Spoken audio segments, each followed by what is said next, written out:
When I woke up this morning, I did something that I haven't done in a long time, which is reach for my smartphone. So I had launched a Facebook ad the previous day. I was like, I'm just going to check whether it's approved or not. That's it. I'm not going to do anything more.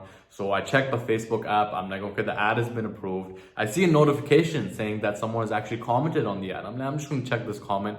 I check the comment. It's a negative comment. I'm like, I need to check this guy out. I click on his profile. I see some other notifications on my Facebook profile. I start looking at those. I start looking at my messenger inbox. And at the end of like 5 to 7 minutes, it took me that amount of time to really catch myself and realize that I had been sucked into the vortex, right? Because the smartphone is like a vortex. It's like you go to do one thing and then you're like doing that one thing and then something else catches your attention and something else catches your attention. And then sometime later, you're like, how did I even get here right now? Right now, this happened to me like 2 to 3 years ago when I was literally checking my phone every single morning, every single night before going to sleep. That was like my daily routine, checking my phone, right?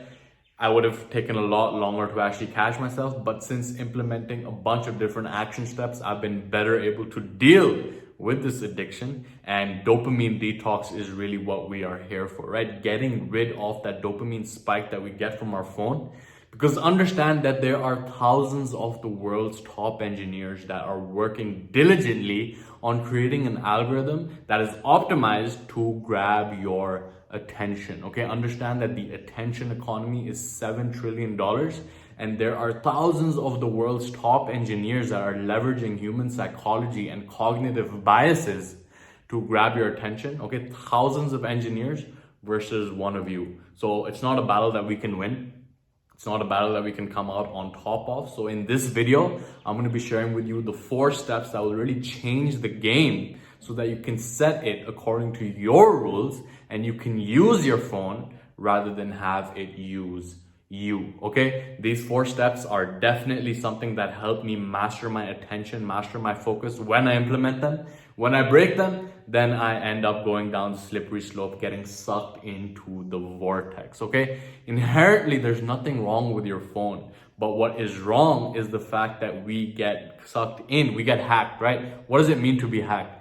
It means, like in computer terminology, it's like when the computer gets hacked, there is unauthorized access into that computer, which is not supposed to be there, right? The same way our phones gain unauthorized access to our attention, but at the end of the day, it's actually authorized because they are leveraging human psychology. Okay, understand that they use the cognitive bias of random rewards, right? It's a slot machine. It's like you pull that slot machine. Why are gamblers so addicted to the slot machine? Because they get random rewards. It's the same thing with your phone. You get random notifications that are like that dopamine fix. Sometimes it gives you the dopamine fix, sometimes it doesn't, but it actually trains it trains you into actually seeking out that thrill from your phone. Okay.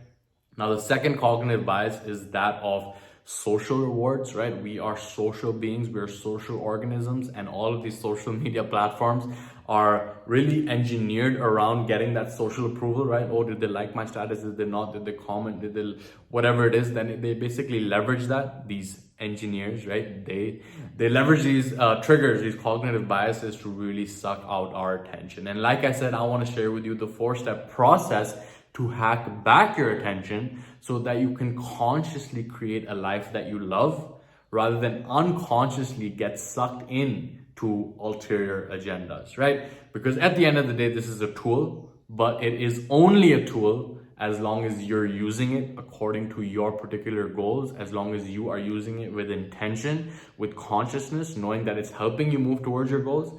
But when you're using it unconsciously, when you are using it, getting sucked into it on other people's agendas, then you are getting distracted, you are getting off the track towards your goals, okay?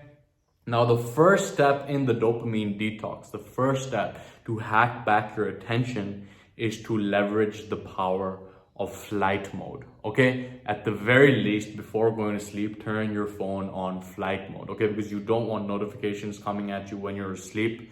And if there is an emergency by some chance, then it's very likely that they will reach you through some other way, whether it's through an emergency phone number or whether it's through something else. Like, because that's something that I think about. I'm like, okay, my phone's on flight mode, but what if there's an emergency that comes up? Well, the chances of an emergency are pretty slim to none, and the chances of me getting distracted are pretty high.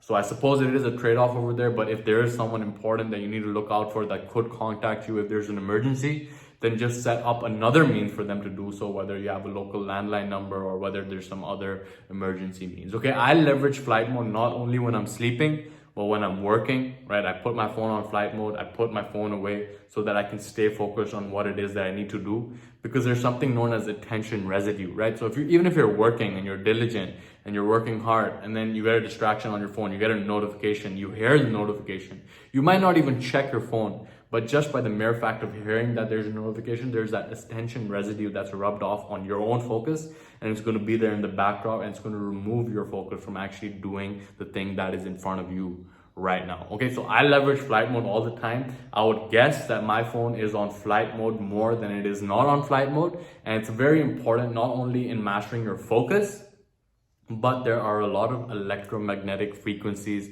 that are emitted from your phone as well. Okay, understand that electromagnetic frequencies are picked up by our body. They act as negative ions within our body. There's not enough research done on this at this point, but the reality is that there are some people who are more susceptible to electromagnetic frequencies than others. So if you keep your phone on flight mode, it's basically like cutting that electromagnetic frequency off only when you need it the most. And therefore it's like hitting two birds with one stone. Okay, so the first step is really to leverage flight mode. And anytime that you know you're supposed to be focused on something and you want to minimize your distraction, for example, when you're going to sleep or when you're working hard, just keep your phone on flight mode and do what needs to be done, and then check your phone later on when you need to. Okay, now the second step that I'm going to check my cheat sheet for over here is to remove any apps that don't serve you. Okay, now just to make this video more actionable, something that you implement, pause it right now, or pause it after I make the point that look through your phone, look through all your applications, and look through which apps are serving you and which ones are not serving you. Okay, which ones do you know are helping you move towards your goals and which ones are distracting you from your goals. Okay, delete them. Simple, just delete those apps. Okay, don't worry, you can get them back if you miss them too much later on, but just delete them right now because they're sapping your focus. They're distracting you from the track towards your goals. Okay, so just delete them right now and pause this video, do that right now before getting on to step number 3. Okay, now after you deleted the apps on your phone, the third step is really to master your notifications. Okay, now, I remember when I would be like sitting with my friends, you know, having a deep conversation, really resonating on a certain frequency. We're really connecting heart to heart. And then my phone would ring, I would get a notification, and instantly I would be distracted and I would like give away my attention from this deep conversation that I'm having with someone that I love onto my phone, which is an ulterior agenda, which is sapping me away from the present moment right now. Okay, so what's really worked well for me is basically turning off all notifications from social media. Okay, turning off notifications from Facebook Messenger, from Instagram, from email. These are notifications that I don't have on my phone. Okay, I do have WhatsApp notifications because that is someone directly contacting me, but when it's these social media platforms, just turn all notifications. Turning off all notifications has worked and served me very well. So just look at your phone and look at what notifications distract you.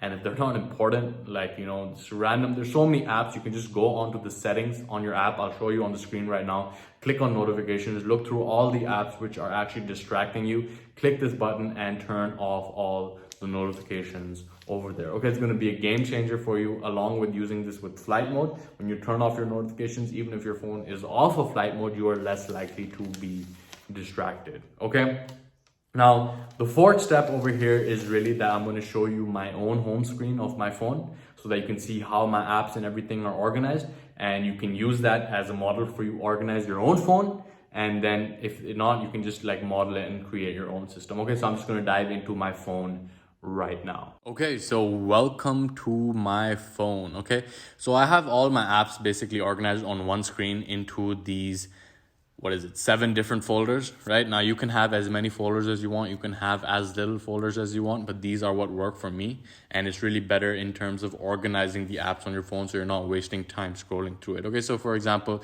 in the primary tools tab, I have the clock, the calendar, compass, maps, Uber, and stuff like that. Okay, then aspirations, I have the apps that are actually serving me to meet my goals. So for example, the Aura Ring app, which helps me track my sleep. The Aloe Moves is about yoga. The Wim Hof method. Oak is for meditation. Stamina is to exercise my Kegels, okay? Audible is for, listening to books. Mind Valley is courses. Fit is another fitness app. And then Viome is for my nutrition, okay? Then messaging is organized like this. I put my email over there. All of these notifications are off other than WhatsApp.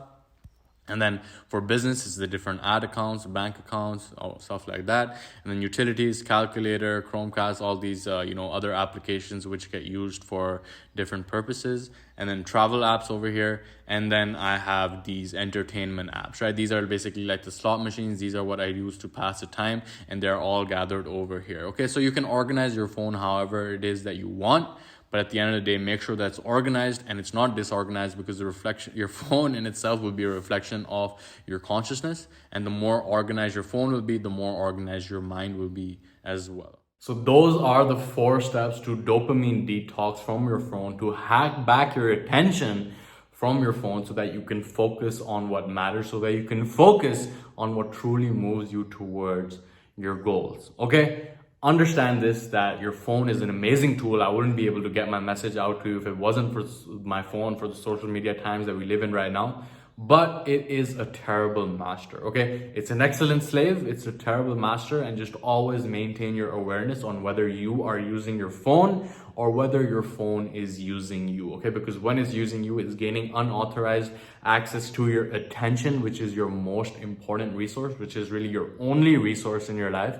So make sure that you guard it, make sure that you are conscious, make sure that you're intentional about how you spend your time. Okay, so I hope that these 4 steps have been valuable for you. I hope that you implement them, and I hope that you actually begin making massive strides towards creating a life that you love, rather than constantly getting distracted by the myriad of external factors that are out there to capture our attention. Okay, so master your attention and you will master your life. Understand that, and everything will change for you. So with that, I conclude this video. This has been Mo Salim, and I will see you in the next one.